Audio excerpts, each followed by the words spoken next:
Auroville Water Group. I'm a member of Water Group. I don't work actively on water, but I work more on certain concepts. Like right now I'm involved in a project regarding metering, and I'm coordinating the topographic survey for evaluating surface water. We at CSR Geomatics, we are storing information about rainfall data and weather data. We are storing and publishing information about wells water level. So there are several involvement, and yeah, I'm coordinating a lot of this work. Yeah. Well, I'm part of the management team at Matramandir. One of the huge job going on is the excavation of the test pond here, which is a piece of a future lake that linked with the water catchment channel all around the gardens. So that is the project that we're busy with. So the idea is it's a rainwater harvesting experiment that we will build a channel all around the outer border of the gardens, 22 acres, collect the runoff and funnel it into this test pond which is being dug over here. So hopefully by the next monsoon, 2021, this will be ready. And then we calculated roughly that it will take 3 monsoon seasons to fill it up. So that's what we're trying. Can we harvest the rainwater? So the other aspect, of course, is with regard to the water used within the Matramandir Gardens, that 22-acre oval. It's huge. It's like average of 100 cubic meters per day. So half of the residential zone supply. So, and the gardens are only half built. So what are we going to do? So thinking about that, recently, for example, we took the decision to stop watering the outer slopes of the petals which surround the gardens. So that should be maybe even 1/3 of the water should go down. We're monitoring that now. We have 5 water meters on the site, so we're seeing daily how much is coming in, how much is going out, where is it going. So the effort there, and as designers come along to design and build the future gardens, there we really have to keep the water usage aspect in fine focus. Now our gardening team, Kartik and the others, they're doing a lot of mulching to reduce the use of water in the garden. So that's a whole new big push to mulch and reduce the water use in the gardens. We have the goal that she stated in particular of surrounding Matramandir with water and having beautiful gardens inside, but not losing our common sense along the way. Not to go crazy with acres more of green grass and fountains that blow all over the place. I'm an expert in water resource management. At least I'm working in that field since the last 26 years by now. And in Auroville in particular, I started initially by, because I'm also a water diviner. I'm an engineer by training.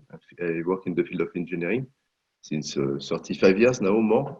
And then I started initially by working, in fact, in dosing wells, because there were a shortage of wells within Auroville and also in the surrounding villages. So through that, in fact, through this technique, which is more inner work, let's say, sensitive work, that something external, I in fact investigate about the structure of the soil and the presence of the water in the soil. And then a little bit later, a few months later, I started to work on natural wastewater treatment system. And later on, I start to work on general water management with the support of scientists from Europe, from Israel. And then very quickly I was called,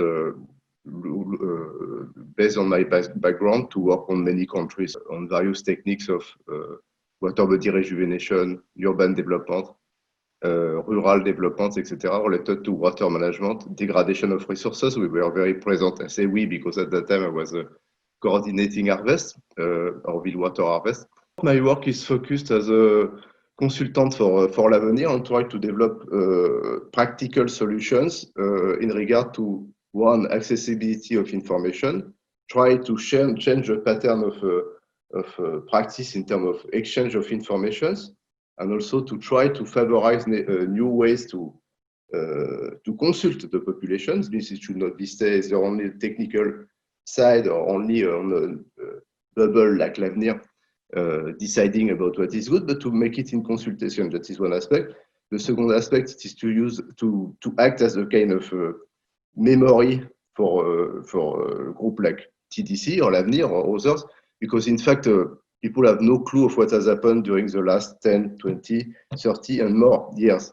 Actually on the prototype, let's say, of sustainable water management for the residential zone, in that case focusing on stormwater management, then on wastewater management in a more integrated way to use wastewater first that it is properly treated and managed to avoid to create a contamination of the water which is surrounding or the soil and therefore eventually affecting the population.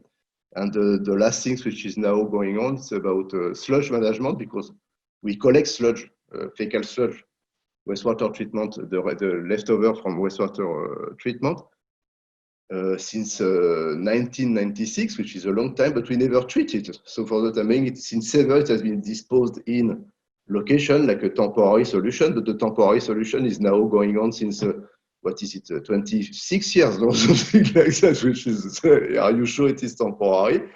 I worked, when I came to Auroville, quite for a long time in water harvest. After that, water service. And during the period of water service, I started to work for Varuna. And Varuna wanted to develop a desalination plant, so I was invited to this job, so I became director there, and from that moment onward we were pushing for desalinated water. In the Netherlands, I was invited to become director of a water company. And that I did for quite a few years, and I worked in 3 water companies in the Netherlands on director level. But only on the water supply side, never in wastewater, never in environmental water like lakes or rivers, but it was always a water supply. So it was naturally when I came to Auroville that I worked there also, and this is why we started with water service. The name was different in the beginning and Rolf was busy there, but gradually we collected all the assets and we started developing a water supply company. As all Aurovillians know, we are the water distribution in the town. We are covering the area of the residential zone, town hall, Yamuki, and Bobby has been always the Kotakarai zone. To give the dimension, here we are around 220 cubic meter a day. Kotakarai area is around 100 cubic meter a day.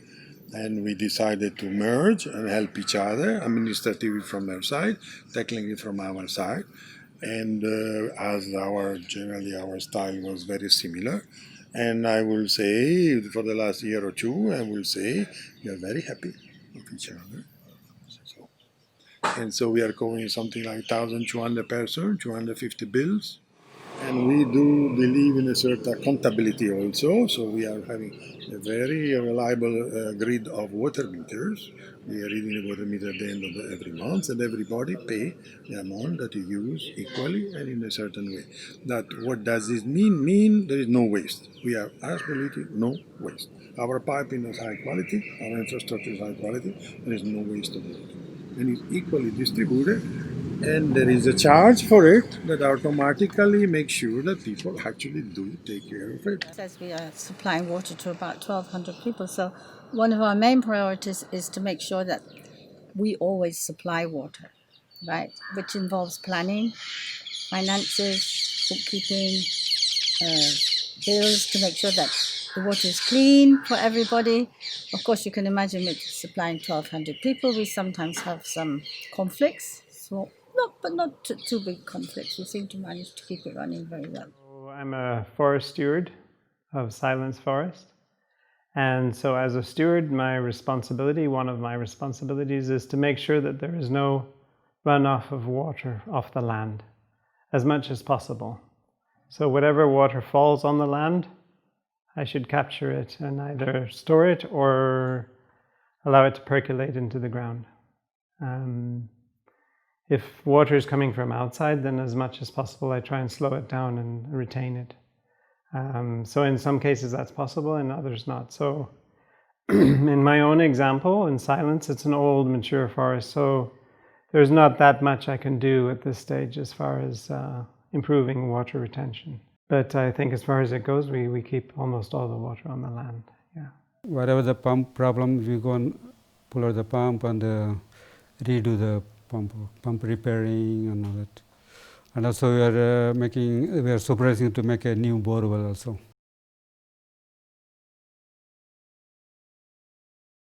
We have quite a few challenges.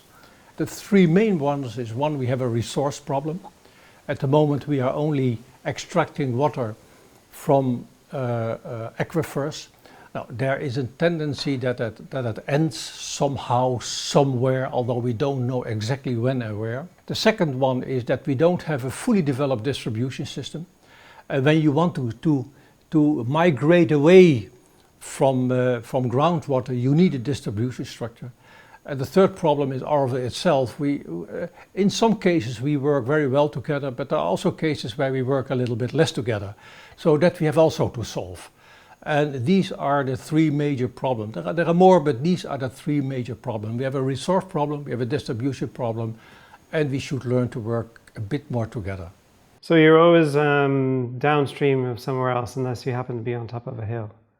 So I happen to be downstream of Verite.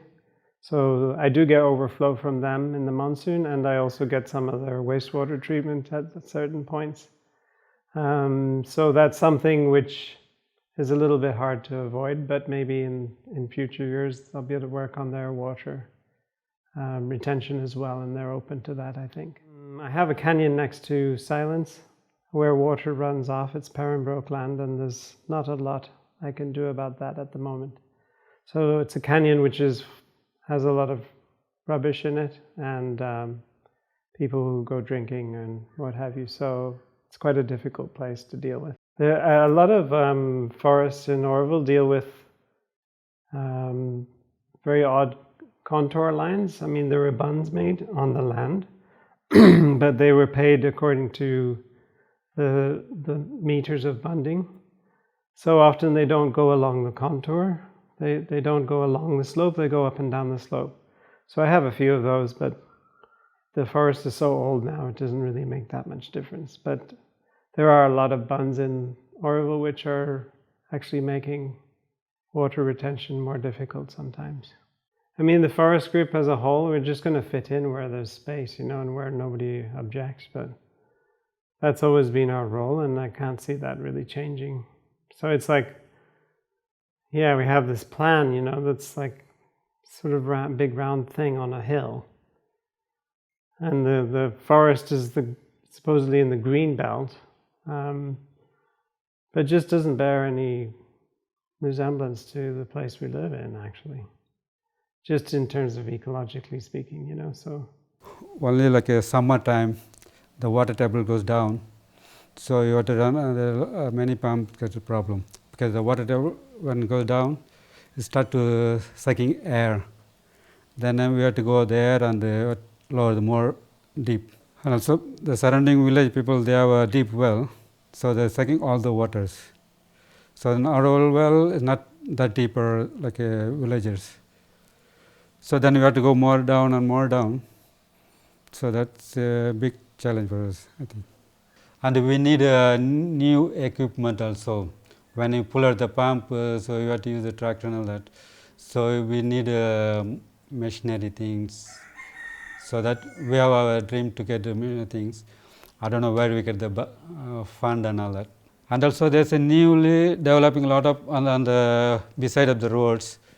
The private party they are developing, because they are not from the village surrounding. They are from I don't know, city or they are buying a land, and they put the fence, paka fence, and they put the big gate, and they are closing, and they drilled a deep well, like 800 feet, 900 feet, something like that. But in Auroville we are following one rule. No, we are making only 90 meter of well. There are different levels of challenges. There is the normal work, which means we lack, let's say, competent people. So we have to train people on a daily basis. So there are mistakes, there are things to be rectified. So you're always running after these things. And that is, let's say, structural problem, structural challenge, which we try to overcome through training and keeping the staff also as part of the family, because so then they don't run after big money somewhere else. Then there are, of course, lack of funds. Of course, it's a big thing, because we all have to End of the day, we have to get something to provide for our families. So, and not to mention for the physical devices you need to run the projects. The other challenge is a lack of coordination in terms of common efforts. So there are other people working on water and so on in Auroville, but there is a lack of coordination. So it looks like each and every one is a satellite, is acting on its own. The reason for this, it's very personal, I guess. It's not structural, it's very personal. On the structural point of view, there should be an attempt to bring all these energies together and march together towards a certain aim.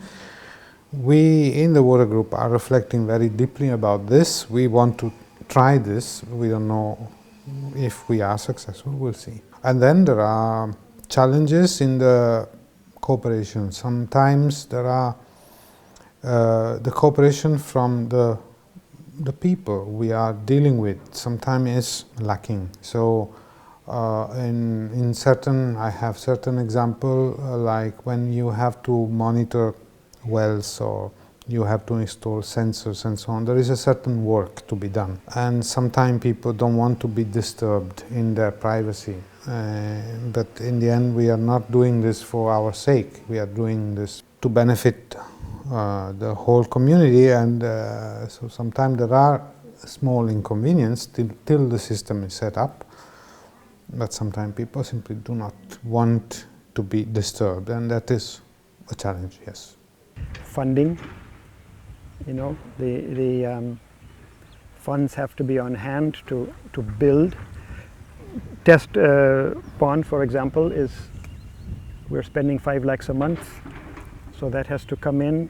There's special funding behind it, but even that team, for them it's difficult to get the money together every month. So funding is one aspect for sure. Then the people's awareness, you know, when they're in the gardens, that they are to be conscious to use less wherever possible.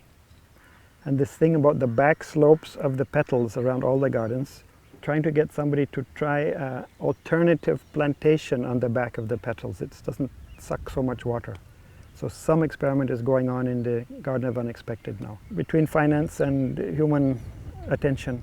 The problem is both a combination of awareness, which is mainly social and also technical in terms of availability of information, and that is where we are really in a bottleneck in Auroville, how to share information, how to involve the users, and how to take common decisions based on a common basic understanding of, okay, what is groundwater, what is the rain, when is it available, what can we do with that, etc.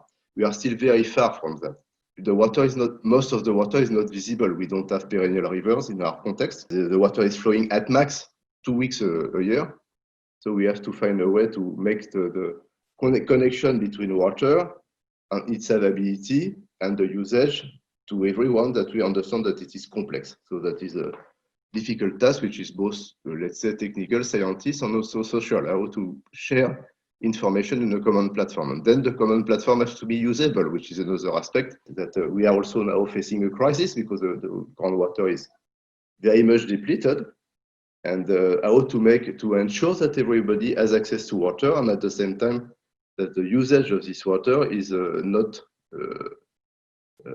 unbalanced or inappropriate in a situation where, in fact, because everybody in this large area of 1,500 square kilometers is pumping the same resource, so we cannot control the phenomena at this scale, but we can try at our own level, at least that is what I am aiming at, to make such that the water usage is appropriate and we can manage it without being too much affected by the local practice. In Auroville, I try to push for other things, but as you know, we have a massive shortage of budget now with our, let's say, painfully enough, while beneficiary only funding agencies for the last, I don't know now, 15 years maybe, has been the government of India through the GOI grant fund that we are used to. And but it is a very bad thing, because the stimulation to go for new funding channels have not been much initiated, if at all. Fundings are there. It's not that we cannot tap funding, but we never, since very long, at the central level, we never went through pushing for central mobilization, for funding mobilization. It is there. So it is not to be alarmist, because alarmist am since I understand the situation so long time ago.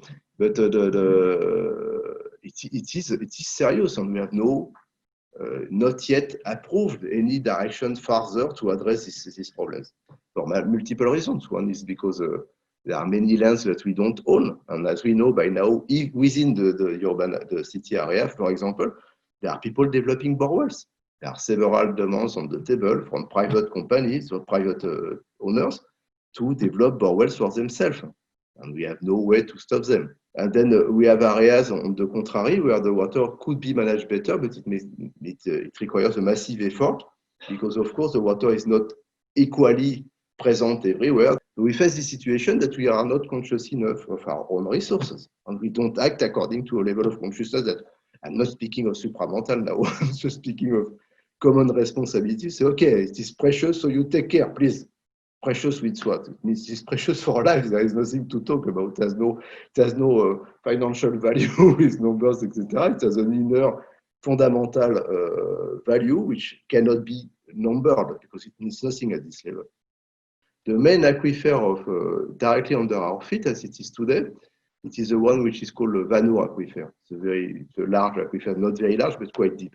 Now it is massively over extracted. Okay, so the level of this aquifer, some long time back, let's say 50 years ago, it was largely above sea level, because it was on the part of the area which is a bit above sea level.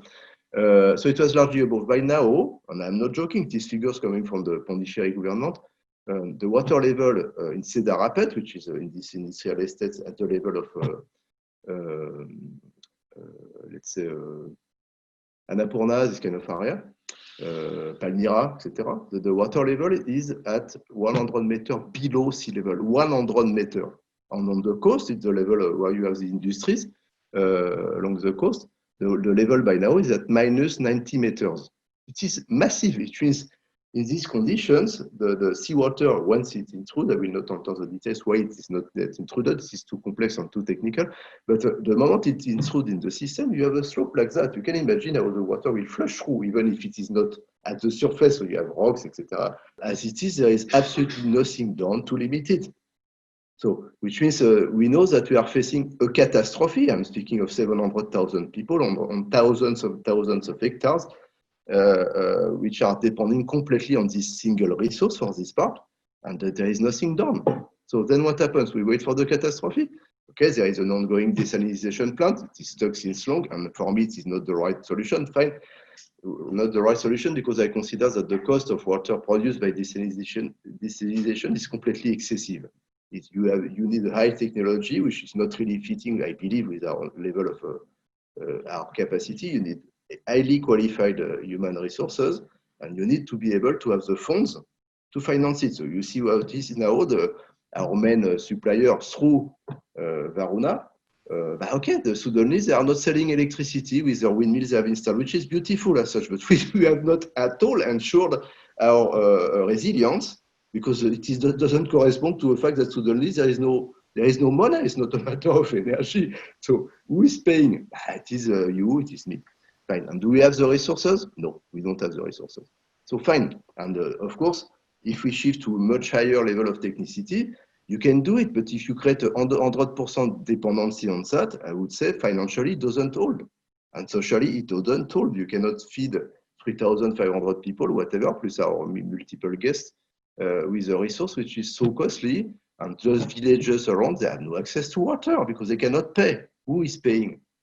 We cannot cover our own needs by now. So I'm saying, as such, yes, we need to have this kind of solution, but not to create this kind of dependency. Water is a very precious element in this tropical area and has to be taken care. Our biggest challenge is that there is no water plan for Auroville. So that if we could simply have a ground plan for water for Auroville, whether it's a centralized system, whether it's individual systems that are linked together, it would make our work so much easier, because then instead of debating and pushing and asking for this and asking for this, if we simply knew, if we had simply agreed with everybody where those pipes will go, we could get on with our job. Like it is now, we've probably I'm probably here for about 2 years, and as far as I can see, in those 2 years, we haven't gone forward an inch because there is no water plan. Also, water is a very sensitive topic. Everybody is very, very public, very exposed, and there are a lot of aspects in it. And we need to pianify. We need to have a future organized plan, quite a bit in detail, because for any fundraising, you need a very clear plan. And that's what we need. We need fundraising and we need something to show our credibility, our reliability. And so that is missing. And also it's a community. So each one has his area, his own territory. You need a common agreed plan.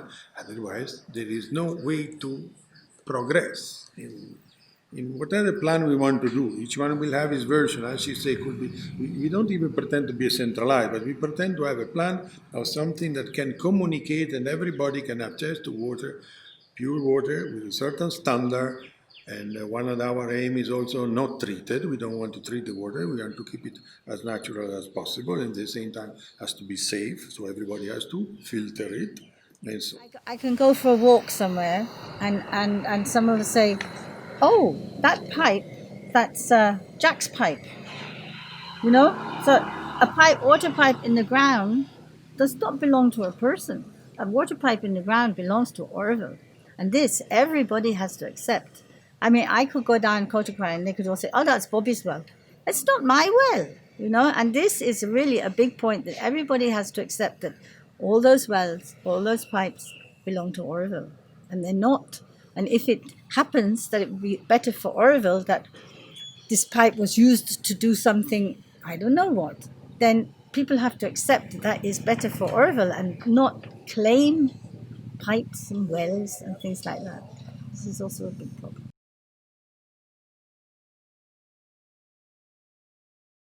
Well, I hope, and I hope to see it happening, that one day all Aurovillians have the same access to safe drinking water. This is my dream, that all open the tap and good water is coming out, and that there are no differences in quality, and that there are no differences in timings, and that there are no differences in whatever, that everybody has the access to good drinking water, because it is so important for your body, it is so important for the environment, it is so important for children, for everybody. So I hope to see that happens.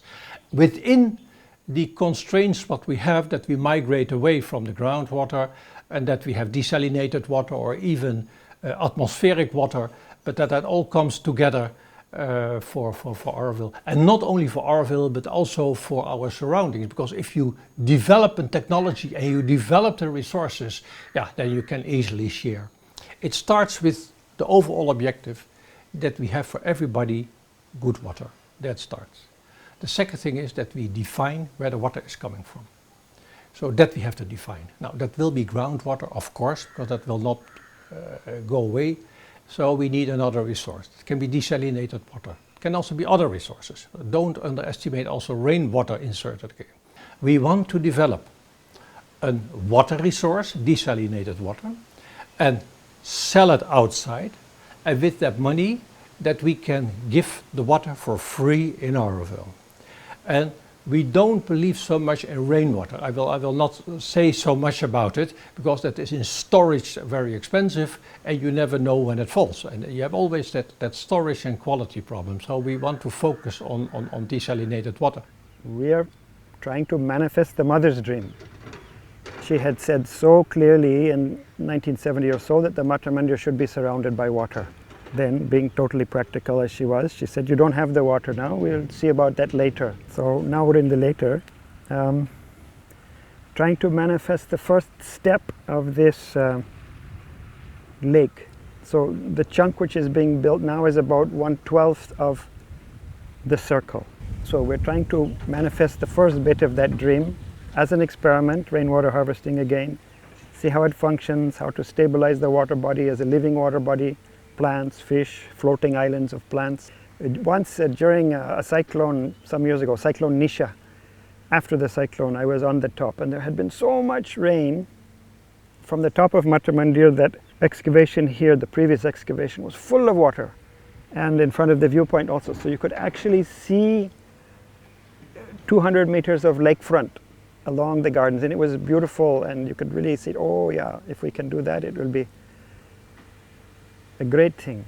Oh, my dream is very simple, that we all have water for all what we need, and we have so much water that we can actually share with others. And my dream is that Auroville will be a beacon for others. So it's a starting point of a process, a change, and then that starting point, humble, helps all the surrounding people, villages, neighborhoods and so on to overcome the difficulties and achieve the same water security. So that is my dream. A multitude of sources, then you have a chance. Water conservation, yes, is absolutely important, but it's not the solution. Why? Because I can save at home 10 liters a day, which is great, but how much does it impact on the consumption of thousands of liters just because my neighbor is having a farm, example, no? So then there is a disproportion, which it doesn't mean that it's not needed. No, it is needed, but not in terms of effectivity of the saving, but in terms of connection to the issue, the challenge.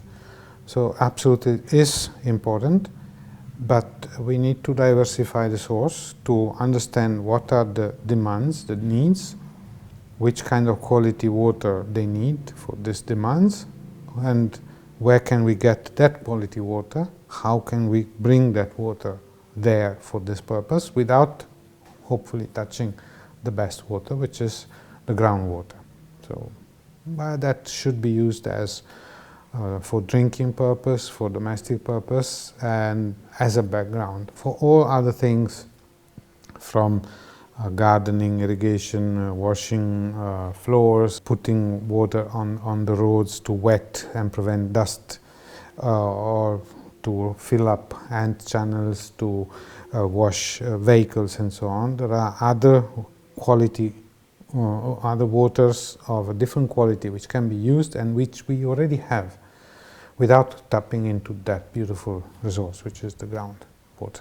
So if it was possible that we retain as much water as possible on the surface, that's the ideal solution, but that takes quite a lot of space. And I expect that most places there isn't that much possibility for that anymore. There are some small possibilities. Otherwise, percolation, if it's not possible to retain the water. So one way of doing that is to follow the contours. So there's lots of techniques for soil and water conservation. You create small ponds at low points in the contour, and then the spillover is as gradual as possible to the next one, and then down to the next one. Water should be collective, so it's for everybody, you know. So you shouldn't waste the water. Maybe we have to utilize treated water. Will be good. And also we have to make more rainwater harvesting. So we have to make a lot of check dam and all that. I think Crete is doing good job. Our vision is like if they careful with the water, they have to use, everybody start to use the treated water, daily life and all that. And then we can save some water. And also every community they have to make a bonding and they have to catch the rainwater. Because the water will stay there and the water stable will not go down and all that. In our vision is not only we are taking care more of the fresh water, but a city like Auroville has to be taken care, has to mean something, has to be a demonstration of something for India and for the world. So our modern management has to include also other aspects, like, recycled water. We had a lot of seminars, and we arrived to a very safe, very clear point. We need multi-sourcing. We cannot rely only upon this borewell that now give us the water. It has to be recycled water from whatever source. So when we look for a plan, we're looking mainly for a distribution system, a reliable piping system, eco-friendly, It should not be any material toxic. We should have certain standard that everybody should follow.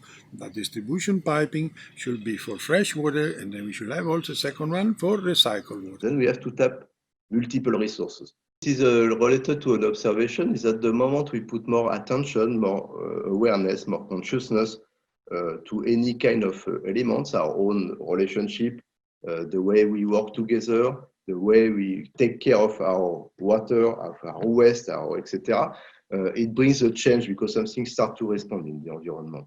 And it has to translate first to, it has best to be translated first into an inner care, but also towards practical solution. So then we have to find a way to develop a more conscious awareness about the situation. And not only that, but the fact that the water being a common resources, at least within our community and as much as possible towards our neighbors, because we are sharing the same resource factually, that they can benefit of that. So we can start with ourselves to try to give an example, but also to disseminate this approach towards others. It means practically, but from an inner point of view. In the past, there was this idea that the water was sacred, so you can see it in the accumulated in the irrigation tank or in the villages for very specific purpose. This was half dirty, this was pure, related to the temple, and therefore to certain aspects or related to irrigation or whatever, related to general cleaning, etc. So it was clear.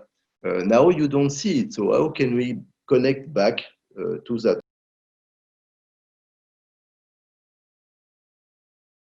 At the moment, we just all disagree. So until we can all, it has to be, at some point, there has to be somebody who brings all the water, the main water players onto one table and gets them all to start talking to each other and deciding what to do. Fairly. Yeah. Fairly. Because at the moment, what goes on is outrageous for me. So that's the only way forward, is that we all have to sit down and start thinking, what are we doing? At one point, the city will have to meet in a more collective way, in a shared base, and people has to get used to this new mentality. I think it would be great if water was much more of a priority as far as city planning goes. So before you plan any infrastructure or housing or make some kind of infrastructure plan for the area, consider your water needs first. So how are you going to retain water? How are we going to reduce runoff? And then after that, you can think about infrastructure. But it really has to be about the water and the soil conservation first. So that's as far as land use planning. But in terms of our own water usage, if each household had a water meter, I think that would help people to understand how much water they're using. And based on experience elsewhere, even in Auroville, that would probably have a significant impact on reducing water usage. And as far as the bioregion and our neighboring villages, I guess it's just, it's a lot to do with political will.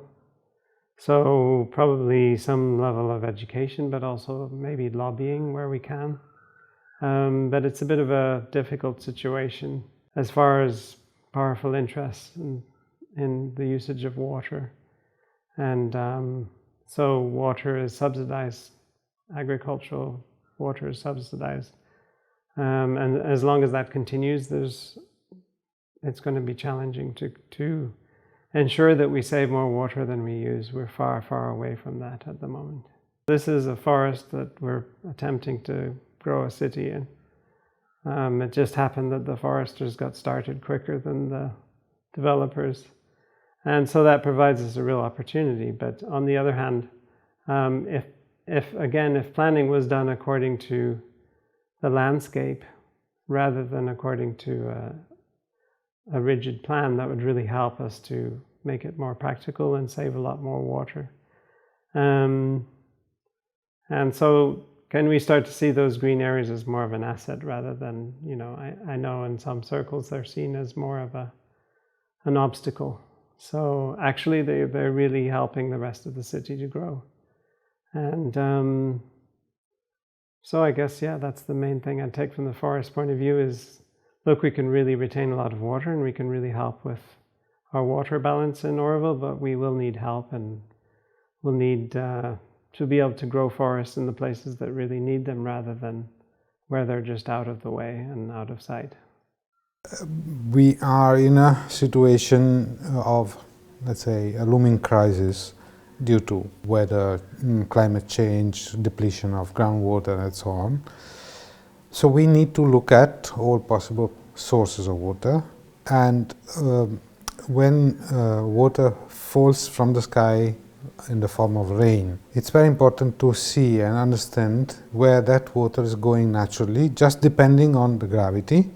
So that's why the elevation of the ground is very important, the survey. And also, what are the physical blockage to this water, if there are bunds or if there are channels, if there are buildings, if there are trees, and whatever is blocking the path of water and diverting the normal straight path of water, so that we can actually virtually follow the single drop of water falling from the sky and running on the surface and understanding where it is going.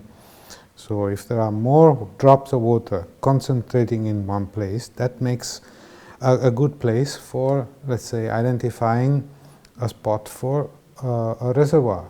We are bringing them to awareness about the water usage and all that. They say it is my well and my water, I can do whatever I want. Even whenever they are making a new borewell, so we go and ask the details, they won't give. No, they say, no, it's okay, we will take care of that.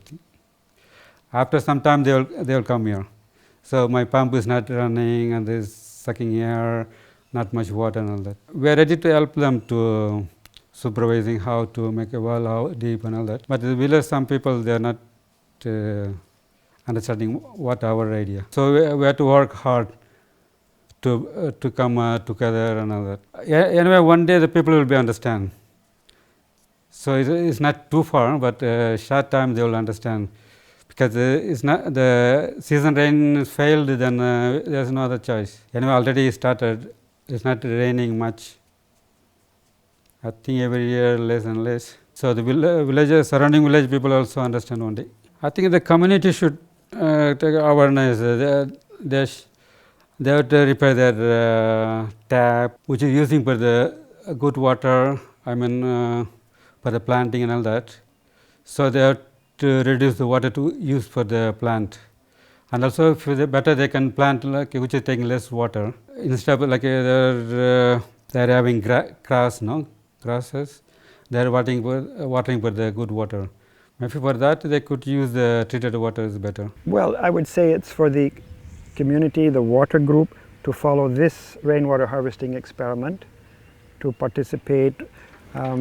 For example, it would be useful if we could harvest water from the outer slope, not only from the inner gardens. And Giulio has done a survey giving all the contours, but it should not be muddy water. So how to get the water in here in a filtered way. You can have the water flow through a bed of grass and plants or wild plants so that it comes in a clean way. So this is to be explored by whoever can get into it.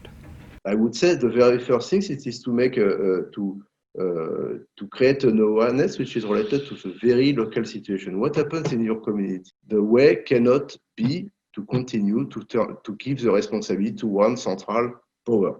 The central power, even if it has no power, in fact, it is TDC, and it is a total mistake. We cannot work on fundamental of life and say, okay, you take care of my life. I don't want to hear of that. If there is a problem, you are responsible. It is nonsense.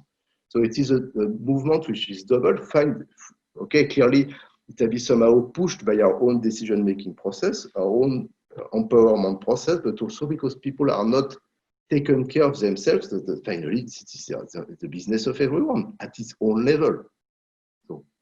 So there is a huge task to do, and for me, it is in that direction that could be that must be in fact the response to promote something where the self-responsibility is much higher. So there are very good examples, of course, everywhere in the way we develop certain of our farms, and the way, for example, where you live, in humanscapes, the way the water is made available, distributed, is really rightly oriented because it is saving the water. You are in some areas, you will have a consumption per user of 90 liters per person, And in some other areas, it goes to test 270 liters per person. I mean, why? Why are you not learning through our own experience, through what has been tried? And that is another fundamental aspect. The know-how, the transmission of information, the transmission of knowledge is not documented. So how do you know? I believe that we have really to change our brackets.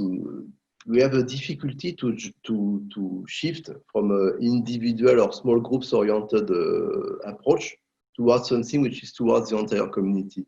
And I think it is we have really passed the time where the small centered kind of self-centered, that is community-centered solutions works, because the density and the level of interactions becomes too complex, and we are not yet ready to see how can a much more rich and complex community, as we have a community at large, we have can think. So the tensie is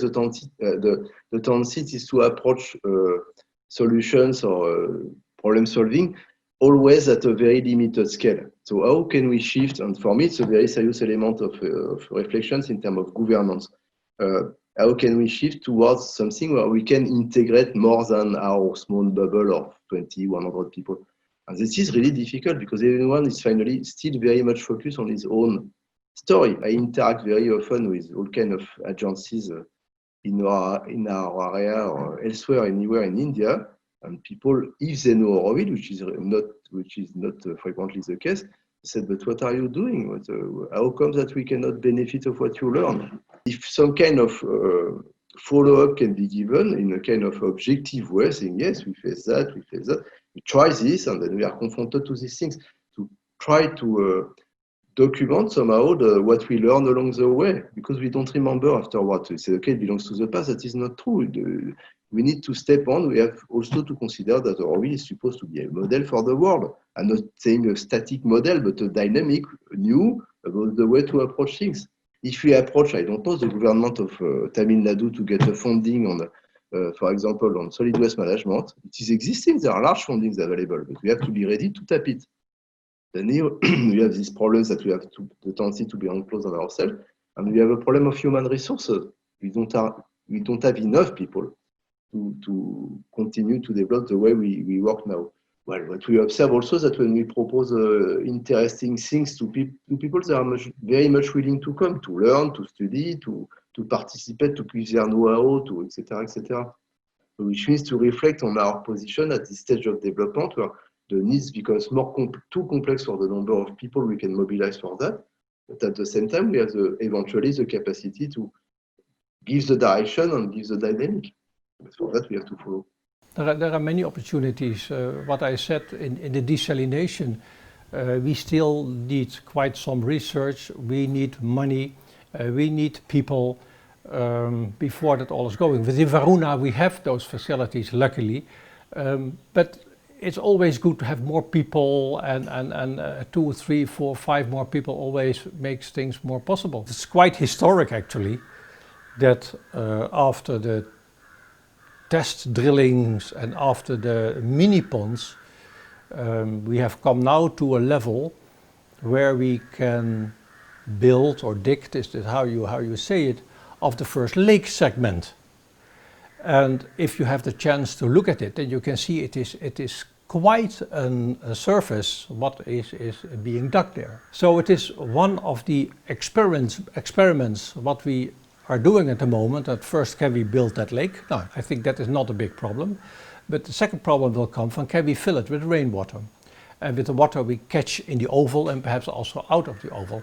Now that is something what in the next 2-3 years we will see that the lake fills itself. Yeah, I'm very happy that something is happening on that level. That Mantrimandir is ready, now the oval gets more or less ready, and that we're now extending to something what is called water. Because water is an element, it's a very occult element, and the power of the Mantrimandir in the water and the power of the Mantrimandir in the lake, what will evaporate and will spread itself, is immense. And I think we half know what the effects will be, and of course there are environmental effects, and of course there are water effects, and of course, but there is also another element where we are here together for, and that's the spiritual component of the whole. And water is a very important element in spiritual processes. And that is what we are trying to develop here. So it will give a lot of problem, but in the end it will be okay. That's my feeling. Otherwise you don't start, of course.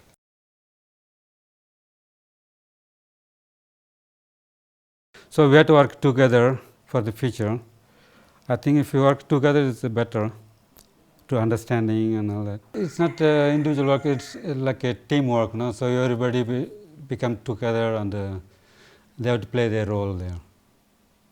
Then it will be easy. The first thing, we need to connect to the issue. So we need to understand what is at stake and what are the challenges, as you are rightly asking. And then the opportunity is the crisis. The crisis we are living at the moment is a big opportunity for all of us to reflect on it and to start looking at practical suggestions, practical solutions, effective solutions in the short term. So those are definitely, if I need to quantify those, they are small, because they can be done by everybody. But again, that is the first step to the connection. So then when other volumes, other quantities and other needs in terms of infrastructure building and so on are required, then people connect much faster to that and let's say give their support to the idea in different ways, just even telling thank you time to time, that's enough. One thing which I believe is documenting. So dream is always difficult to document. Sometimes it's even difficult to remember in the morning when we dream something in the night. But that's the only way we can carry on somebody's dream into the action of somebody else. So it means that somehow the dream has to be clear, it has to be explained, it has to be without possible doubts.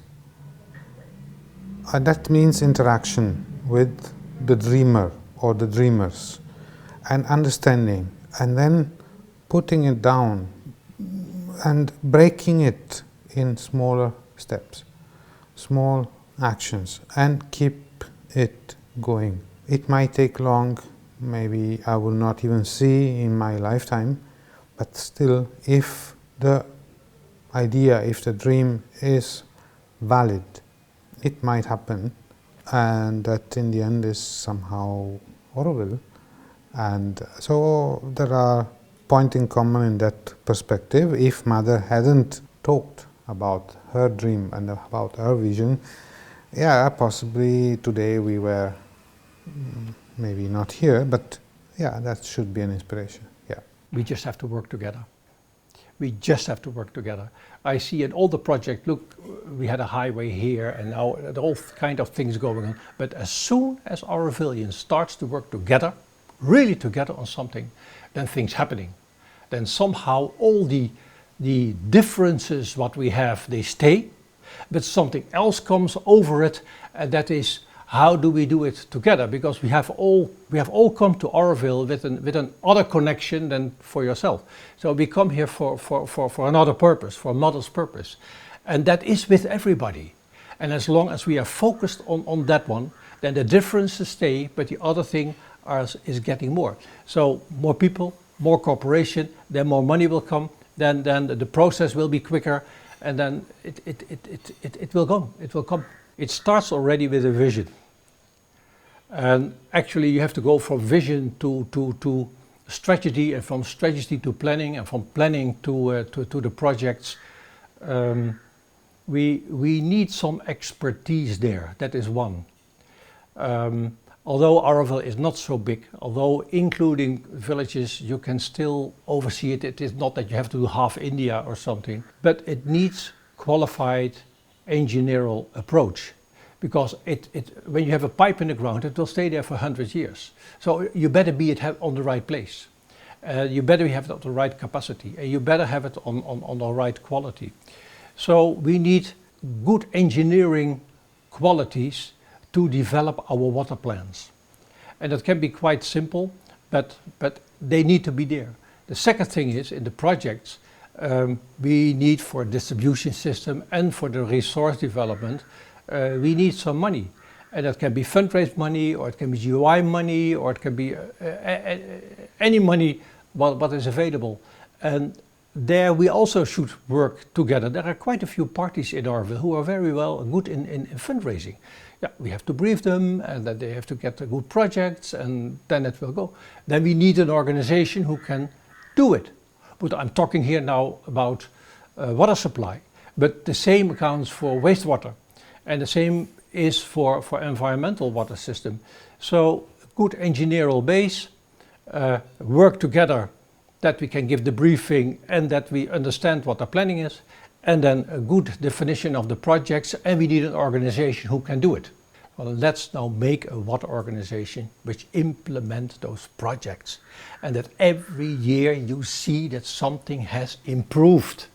That suddenly that community has water, and that suddenly that community has water, and that you see gradually building up the resources. And let's not be negative. Of course, I can say the whole day the aquifers are getting empty, the aquifers are getting empty, the aquifers are getting empty, but that's not the end of the story. I mean, is that the end of Auroville?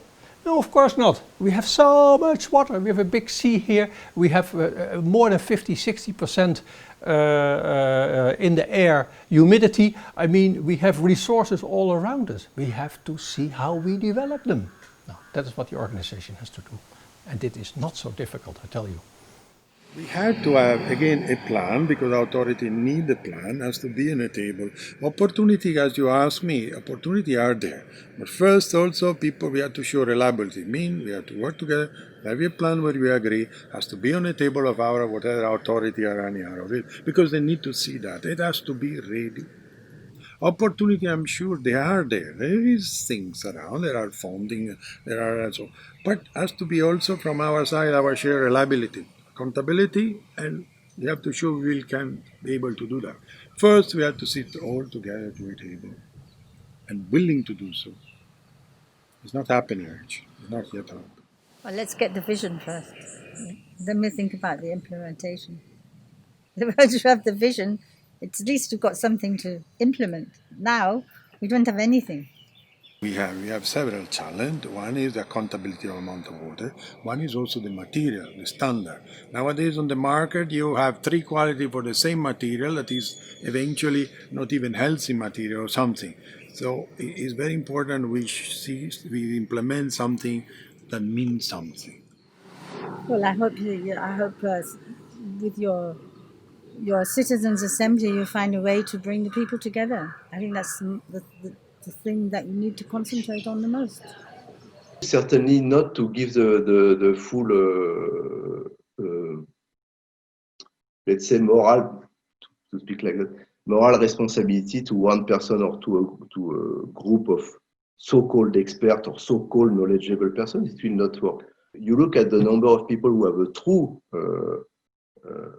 understanding of the situation, you will find many somehow, I'm sure.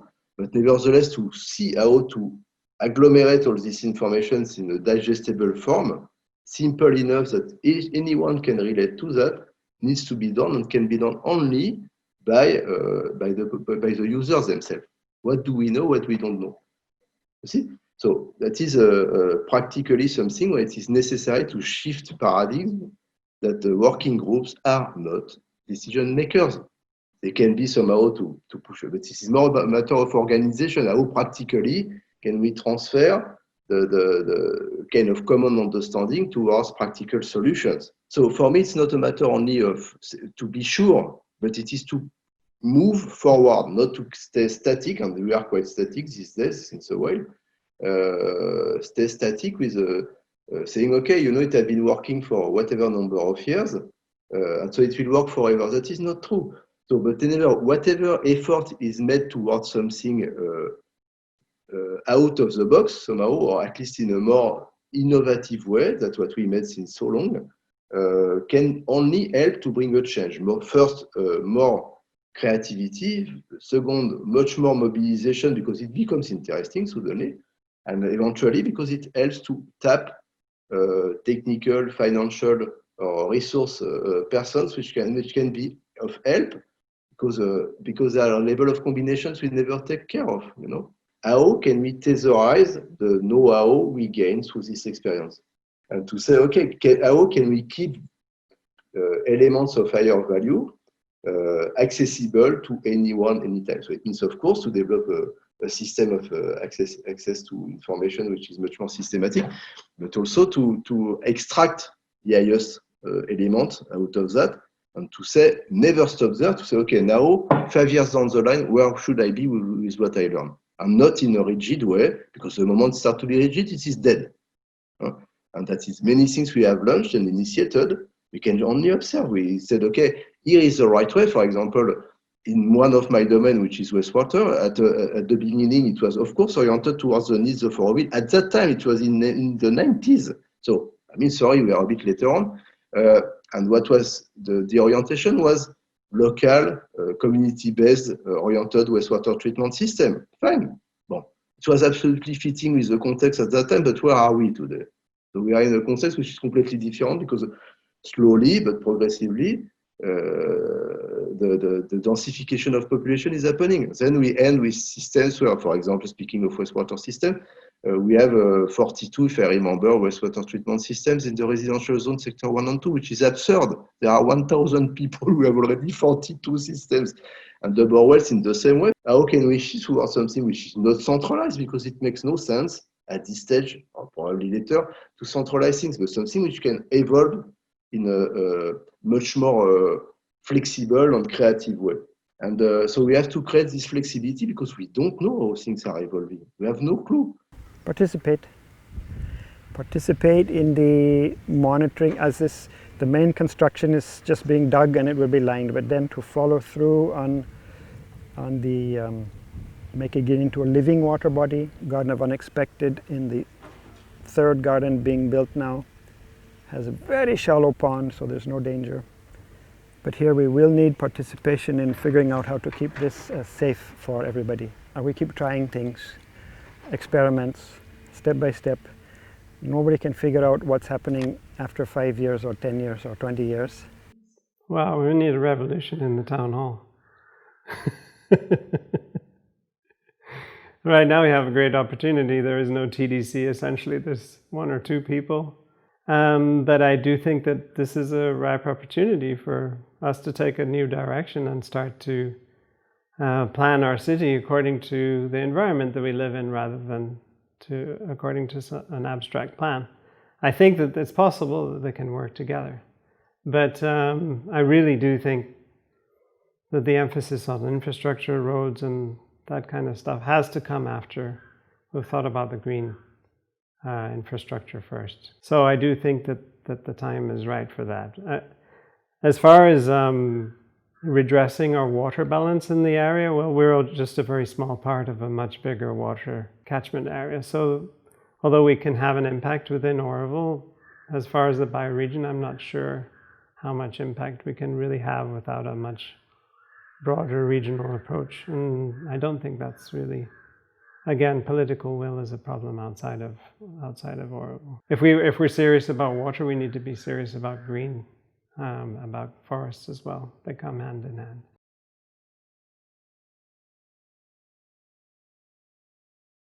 To be careful in what we do daily. If something is leaking, stop it from leaking. If you're planting something, plant it consciously with mulching. It's very, very hard to see what's going to happen in the coming decade, what with climate change and this economic COVID dip. It's good if there's an active group which is focused on water, like Water Group, like you're doing.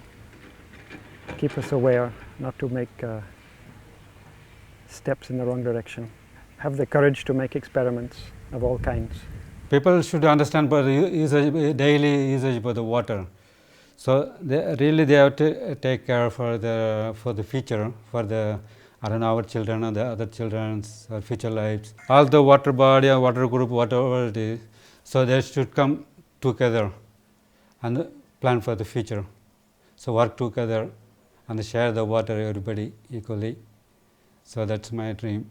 and they catch the rainwaters. You shouldn't waste the water. And you have to collaborate with the surrounding villagers as much we can. Start immediately, and then keep the direction. The direction is to develop a situation where water is respected, where the contact with water is maintained, it's not artificialized, where it is not too much centralized, because we know where it is. There are examples all over the world of centralized companies taking completely control of the water accessibility, etc., etc. And where we innovate, we try to find the best way to reach the best possible solution in regard to water.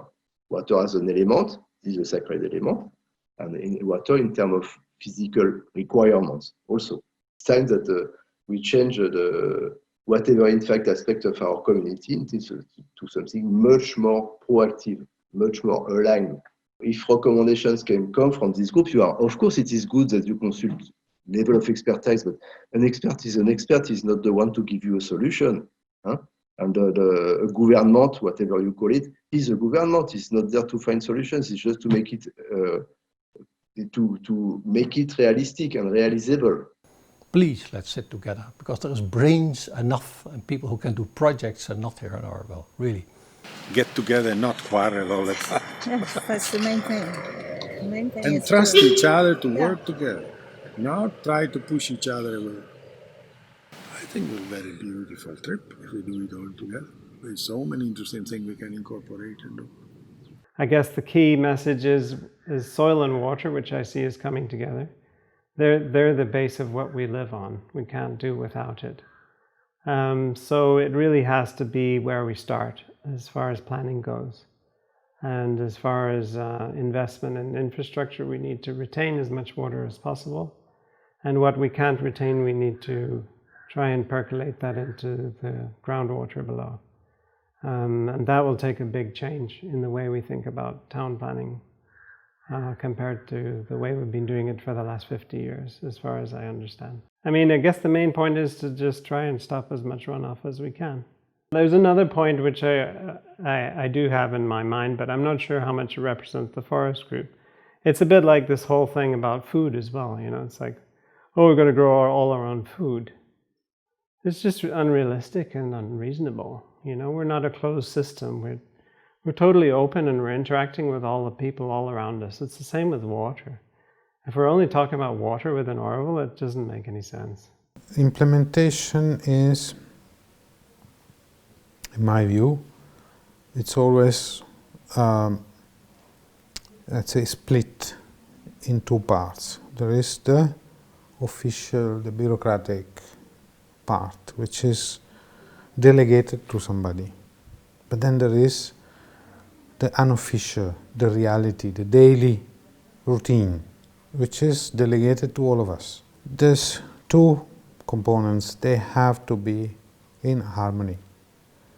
If there is a tension between these two components, that implementation will take ages till certain blockage is lifted. So that is, in my view, what is required. There should be a dialogue between the official institution, whatever, the dreamer or the dreamers, and the participants, the normal, common laymen who are part of it and without which this will not happen. And that means taking care of my tap at home, but also the pipeline or the well which is serving the community, or the sewage or the treatment plant, or supporting the ones who are doing the administrative boring job, let's say, but still it has to be done because that clears the path on the formal point of view. So it has to be a symbiosis, basically. Yes, yeah, we can do it. We can do it. It's in our hands. We just need to overcome our personal rigidity, yeah, and be a bit flexible towards others, and then just focusing and connecting to it, and it will happen. It will happen. Let's not call it problem, okay, let's call it challenge. But we should not deny the fact that it's there, because otherwise then we become lazy. So the key thing is, let's do it. That's it.